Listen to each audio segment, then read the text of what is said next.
Welcome back to the new video. उम्मीद है कि आप सबकी तरह अच्छे से चल रही है। और आज की वीडियो में हम बात करने जा रहे हैं चैप्टर मैग्नेटिज्म का बारे में। इसके मोस्ट इंपॉर्टेंट एमसीक्यूज जो यहाँ से बन सकते हैं, और प्लस हम एसेशन एंड रीजनिंग टाइप के भी क्वेश्चन करने वाले हैं आज फिजिक्स के। ठीक है, यहाँ पे जो आज का पहला एमसीक्यू रहेगा, the region around the magnet year the influence can be felt, means कि फील्ड कहाँ पे होता है, उस फील्ड उसको क्या बोलते हैं, मैग्नेटिक फील्ड। ऑप्शन सी क्या हो जाएगा correct. The direction of the magnetic field line is around the bar magnet. हम जानते हैं कि जो डायरेक्शन होती है वो क्या होती है, from south to north inside the magnet, and outside क्या होता है, नॉर्थ टू साउथ, और वो क्लोज ग्लोब बनाती है। ऑप्शन ए क्या हो जाएगा करेक्ट।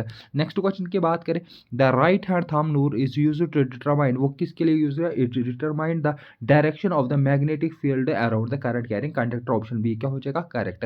नेक्स्ट क्वेश्चन की बात करें, the strength of the magnetic field around the straight carried conductor is same at all point, नहीं, stronger at ग्रेटेस्ट पॉइंट, नहीं, stronger close to the conductor, हाँ ये ठीक है। ऑप्शन सी क्या हो जाएगा करेक्ट। नेक्स्ट क्वेश्चन की बात करें, द सोलेनाइड बिहेव्स लाइक, क्या सोलेनाइड कैसा बिहेव करता है, सोलेनाइड कैसे बिहेव करता है, ठीक है, जब हम उसको इलेक्ट्रिसिटी पास करते हैं वो बार मैग्नेट की तरफ एक्ट करता है। ऑप्शन ए क्या हो जाएगा करेक्ट। क्वेश्चन नंबर 6 की अगर हम बात करें, the device that converts electric energy into the mechanical energy using magnetism, उस डिवाइस को बोलते हैं इलेक्ट्रिक मोटर। ऑप्शन बी क्या हो जाएगा करेक्ट। क्वेश्चन नंबर 7 की बात करें, Fleming's left hand rule is use to determine, वो किस लिए यूज किया जाता है, एक तो फोर्स के लिए डिटरमाइन किया जाता है, और दूसरा क्या करता है, direction of motion in the electric motor. Option B क्या हो जाएगा फिर उस हिसाब से करेक्ट। अगर फोर्स वाला ऑप्शन होता तो वो होता है या तो डायरेक्शन डिटरमाइन करता है, ठीक है, दोनों ठीक होते हैं। यहाँ पे फोर्स वाला नहीं दिया तो ऑप्शन बी क्या हो जाता है करेक्ट है। नेक्स्ट क्वेश्चन की बात करें, which of the following statement is true about the magnetic field lines, यहाँ पे कौन सी statement, they cross each other, नहीं ये नहीं है, they always form a closed loop, हाँ ऑप्शन बी क्या हो जाएगा करेक्ट। क्वेश्चन नंबर 9 की बात करें, the magnetic field inside the long current carrying solenoid is zero, नहीं, स्ट्रॉन्ग होता है, और क्या होता है, यूनिफॉर्म होता है। ऑप्शन बी क्या हो जाएगा करेक्ट। नेक्स्ट क्वेश्चन की बात करें, the function of A commutator of an electric motor, उसका फंक्शन क्या होता है, उसका फंक्शन होता है रिवर्स करना, किसको, डायरेक्शन ऑफ करंट को, सो दैट कि हमें क्या मिले, यूनिफॉर्म टॉर्क मिले, ठीक है, एक कंटिन्यूअस रोटेशन मिले, ठीक है, वो क्या है ऑप्शन। अब हम यहाँ पे एसेशन एंड रीजनिंग टाइप के क्वेश्चंस जो लास्ट ईयर भी पूछे गए थे और इस बार भी पूछेंगे आपको, ठीक है, आपको इस टाइप के क्वेश्चंस को कैसे हैंडल करना इसको सीखेंगे, ठीक है। यहाँ पे पहले एक एसेशन दिया होगा, वो क्या होगा, वो कुछ कॉन्सेप्ट को एक्सप्लेन कर रहा होगा, और उसके बाद जो रीजन होगा आर वाली स्टेटमेंट, वो क्या कर रहा है, वो उसी एसेशन को फर्दर थोड़ा और एक्सप्लेनेशन दे रहा होगा, मीन्स कि वो कोई स्टेटमेंट होगी फैक्ट के बेस पे, और उसको एक्सप्लेन को और कर रहा होगा और स्टेटमेंट वाली जो रीजन होगा, ठीक है। यहां पे कैसे होंगे, ऑप्शन ए होगा, उसमें बोथ आर ट्रू बट और इज ऑल्सो क्या कर रहा होगा, करेक्टली एक्सप्लेन कर रहा होगा ए को, ठीक है, ऑप्शन ए फिर आएगा उस केस में। अगर बोथ आर ट्रू बट आपको लग रहा है कि रीजन करेक्टली एक्सप्लेन नहीं कर पा रहा है किसको, एसेशन को, तो ऑप्शन बी आप मार्क करोगे।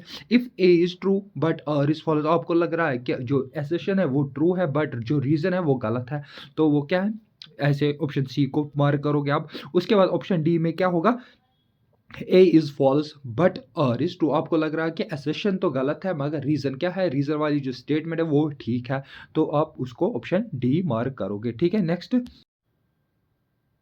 नाउ यहाँ पे अगर हम पहले क्वेश्चन की बात करें, इसमें आप एसेशन देखो, एसेशन दिया है, a concave mirror is used for in vehicle headlamps, हाँ हम जानते हैं एप्लीकेशन ऑफ कनकेव है, कनकेव मिरर की क्या एप्लीकेशन है कि वो हेडलैम्प्स के लिए यूज़ किया जाए। रीज़न उसका ये होता है कि वो एक पॉइंट पे कन्वर्ज करता है सारे रेज को, तो इसमें अगर रीज़न देखोगे आप, लिखा है a concave mirror converges a light to a point, ठीक है, जो एसेशन है वो भी ठीक है, और रीज़न उसको करेक्टली एक्सप्लेन कर रहा है, तो ऑप्शन ए क्या हो जाता है करेक्ट, ठीक है। नेक्स्ट क्वेश्चन की बात करें, यहाँ पे refractive index in of glass is higher than the water, हाँ होता है, गिलास का जो रिफ्रैक्टिव इंडेक्स है वाटर से ज़्यादा होता है, ठीक है, ये हम जानते हैं, ये करेक्ट है। और रीज़न की अगर हम बात करें, लाइट ट्रेवल्स फास्ट इन गिलास देन इन, नहीं, ये गलत है, क्योंकि अगर रिफ्रैक्टिव इंडेक्स होता है गिलास का ज़्यादा तो लाइट क्या है, लाइट ट्रेवल करती है कम, जिसका रिफ्रैक्टिव इंडेक्स है उसमें तेज, मीन्स कि वाटर में ज़्यादा तेज चलेगी कंपेयर टू गिलास। यहाँ पे लिखा है लाइट ट्रेवल्स फास्ट इन गिलास, ये गलत है, मीन्स कि A is true, assertion is true, reason is false. Question number 3 की अगर बात करें, इसमें एसोसिएशन रीजनिंग टाइप के, convex lens can form both real and virtual image. हाँ, कनकेव लेंस में क्या बनती है, दोनों तरीके की इमेज बनती है, मीन्स कि केस नंबर 5 में क्या बन जाते हैं, जो केस नंबर लास्ट केस होता है उसमें बन जाती है कन्वेक्स या वर्चुअल इमेज, बाकियों में बन जाती है रियल। ठीक है, हाँ, दोनों टाइप की इमेज पॉसिबल है। उसके बाद अ convex lens is always converging light rays. हाँ, वो क्या करता है, ऑलवेज क्या करता है, कन्वर्जिंग टाइप नेचर होता है उसका कन्वेक्स लेंस को, वो कन्वर्ज करता है हर बारी। तो ऑप्शन ए क्या हो जाता है करेक्ट, क्योंकि ए क्या कर रहा है, ए भी ठीक है, रीजन भी ठीक है, रीजन और कर रहा है एक्सप्लेन किसको, ए को, एसर्शन को, तो ऑप्शन ए क्या हो जाता है correct.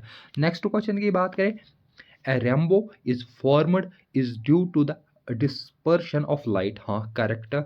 Dispersion occurs because different colors of light travels at different speed in the medium। हाँ, उसी की वजह से क्या होता है, डिस्पर्शन ऑफ लाइट, बोथ और करेक्ट, और क्या कर रहा है, करेक्टली एक्सप्लेन किसको, ए को, तो ऑप्शन ए क्या हो जाता है करेक्ट। नेक्स्ट क्वेश्चन की बात करें, a parallel beam of light passes through a convex lens converges at a principal focus। ठीक है, कन्वेक्स वो कहाँ पे फोकस कन्वर्ज होती है, प्रिंसिपल फोकस पे। हाँ, हम जानते हैं, करेक्ट है, ठीक है।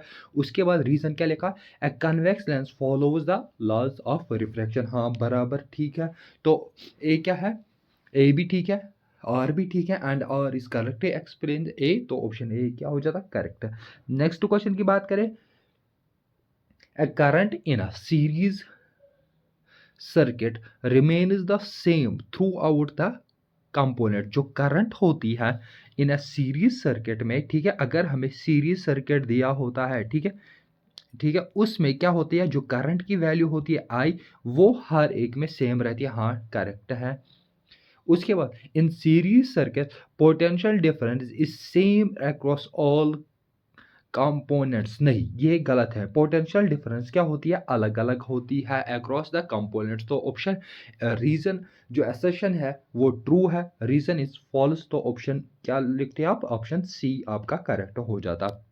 नेक्स्ट क्वेश्चन की बात करें, a fuse is used to protect the electrical appliances from the damage due to the excessive current. हाँ, जैसे हमें सर्किट में, जो हमारा सर्किट है उसमें अगर शॉर्ट सर्किट इन केस होता है तो फ्यूज़ क्या काम करता है, फ्यूज़ उसमें क्या करता है, सेफ्टी डिवाइस का काम करता है उस केस में। ठीक है, करंट हाई हो जाती है, एक्सेसिव करंट हो जाती है, हमारे अप्लायंसेस को डैमेज होने का खतरा है, फ्यूज़ करता है सेफ्टी डिवाइस का काम। ठीक है, उसके बाद रीज़न आप पढ़ो, a fuse is a made of a material with high melting। नहीं, ये गलत है, ये गलत है, क्योंकि जो हमारा फ्यूज का मटेरियल होता है वो लो मेल्टिंग पॉइंट का होता है, लो मेल्टिंग पॉइंट मटेरियल का बना होता है, सो दैट के जैसे करंट हाई आए वो मेल्ट हो जाए जल्दी से जल्दी, क्योंकि अकॉर्डिंग टू जूल्स लॉ वो होता है करंट का स्क्वायर, तो वो मेल्ट हो जाए जल्दी से जल्दी, सो दैट के हमारे बाकी जो अप्लायंसेस है वो अच्छी बच जाए। ठीक है, ए क्या है ट्रू और आर क्या है फॉल्स। नेक्स्ट क्वेश्चन की बात करें,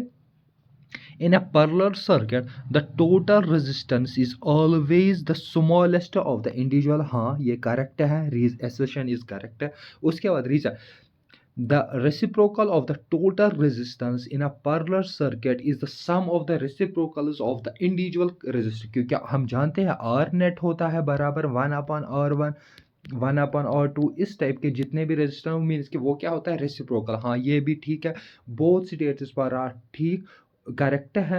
और उसके बाद यही, ये जो रेसिप्रोकल वाला है रीज़न में लिखा है, यही रीज़न होता है कि हमारा जो आंसर होता है वो इंडिविजुअल रेजिस्टेंस से कम आता है, तो ऑप्शन ए क्या हो जाता है इस क्वेश्चन का करेक्ट है।